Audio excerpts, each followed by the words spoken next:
Kisah Nabi Muhammad Sallallahu Alaihi Wasallam. Wafatnya Rasulullah Sallallahu Alaihi Wasallam. Bagian 1. Tahun 11 Hijriah adalah tahun di mana putusnya wahyu Allah dan berakhirnya hubungan langit dan bumi. Karena pada tahun inilah Rasulullah Sallallahu Alaihi Wasallam wafat, yang selama 22 tahun telah mengemban tugas dalam menyampaikan tuntunan Allah kepada umat manusia. Namun, sebelum Rasulullah Shallallahu Alaihi Wasallam meninggal, beliau masih sempat mempersiapkan pasukan untuk menghadapi Bizantium Romawi. Meski pada saat itu beliau sendiri juga telah merasakan sakit yang ia derita sejak haji wada. Rasulullah Shallallahu Alaihi Wasallam mengangkat Usamah bin Zaid yang ketika itu masih berusia sekitar 18 tahun sebagai panglima pasukan yang akan dikirimkan untuk menghadapi Romawi. Dan ia adalah putra dari anak angkatnya, yakni Zaid bin Haritsah. Tetapi di tengah persiapan pasukan ini, ada banyak bermunculan isu-isu negatif terhadap pengangkatan Usamah bin Zaid. Beberapa orang di Madinah mulai membicarakan Usamah yang mereka anggap tidak pantas menjadi panglima perang, apalagi jumlah pasukan yang akan dipimpin berjumlah sekitar 3.000 pasukan.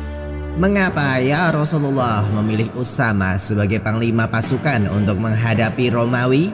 Padahal banyak sahabat Rasul yang dewasa dan berpengalaman dalam berperang. Benar, padahal bagiku Usamah ini hanyalah anak kecil. Tahu apa dia tentang perang, apalagi menghadapi Romawi. Begitulah sikap orang-orang yang memiliki penyakit di hatinya. Rasa iri dan dengki telah menghitamkan hati mereka, bahkan untuk keputusan yang telah diambil Rasulullah pun mereka lecehkan. Adapun rencana di balik pembentukan pasukan yang akan menghadapi Romawi ini tidak lain adalah karena Romawi berlaku angkuh dengan menyerang lawan-lawannya. Dan bahkan kerajaan-kerajaan kecil yang tidak memusuhinya pun tak luput dari keberingasan Romawi. Oleh sebab itu, Rasulullah Shallallahu Alaihi Wasallam tidak dapat tinggal diam menyaksikan Romawi yang merenggut nyawa orang-orang yang lemah dan tidak bersalah. Apalagi pada tahun 8 Hijriah ketika Perang Mu'tah, Romawi telah membunuh beberapa tokoh sahabat Nabi Sallallahu Alaihi Wasallam. Di antaranya adalah Ja'far bin Abi Thalib yang dikelari At-Toyar, Zaid bin Haritsah, anak angkat Rasulullah sekaligus ayah dari Usamah bin Zaid, kemudian Ibnu Rawahah dan lainnya. Maka pengiriman pasukan Usamah ini juga sebagai tindakan pembalasan dan peringatan kepada Romawi bahwa ada pasukan muslim yang siap melawan mereka. Setelah mengangkat Usamah bin Zaid sebagai panglima pasukan, Rasulullah kemudian menyampaikan tugas kepada Usamah bin Zaid. Biarlah kuda-kudamu menginjak dengan kakinya, yakni memasuki Balqa, yang merupakan bagian dari wilayah di Palestina, dan pergilah ke lokasi di mana ayahmu Zaid bin Haritsah gugur. Di tengah persiapan pasukan Usamah, berita tentang orang-orang yang menentang pengangkatannya pun akhirnya terdengar oleh Rasulullah Shallallahu Alaihi Wasallam. Kemudian beliau mengumpulkan kaum muslim dan menegur mereka. Sungguh Zaid layak untuk tugas kepemimpinan, dan dia adalah salah seorang yang paling aku sukai, dan Usamah pun demikian.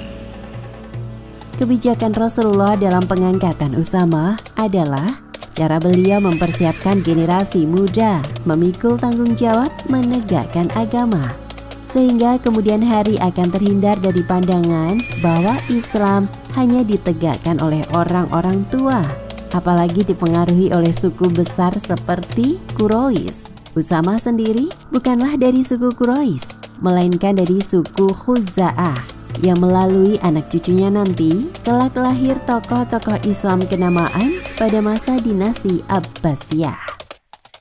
Demikianlah hingga pada hari keberangkatan pasukan telah tiba, maka Usamah dan pasukannya pun mulai bergerak meninggalkan Madinah. Tetapi ketika di perjalanan, ada seorang utusan yang membawa kabar kepada mereka bahwa Rasulullah Shallallahu Alaihi Wasallam jatuh sakit. Hai Usamah, berhentikanlah jalannya pasukanmu. Ada berita yang ingin aku sampaikan kepada kalian, dan ini penting. Ada apa wahai paman? berita penting apakah yang engkau bawa kepada kami?" Setelah kepergian kalian, saat ini sakit Rasulullah semakin parah. Bahkan demam beliau pun tidak turun-turun hingga saat ini. Karena mereka mendengar tentang semakin parahnya sakit Rasulullah Shallallahu Alaihi Wasallam, maka Usamah memerintahkan pasukannya agar bermukim di tempat mereka pada saat itu, yakni Juruf, suatu lokasi yang berada di luar kota Madinah.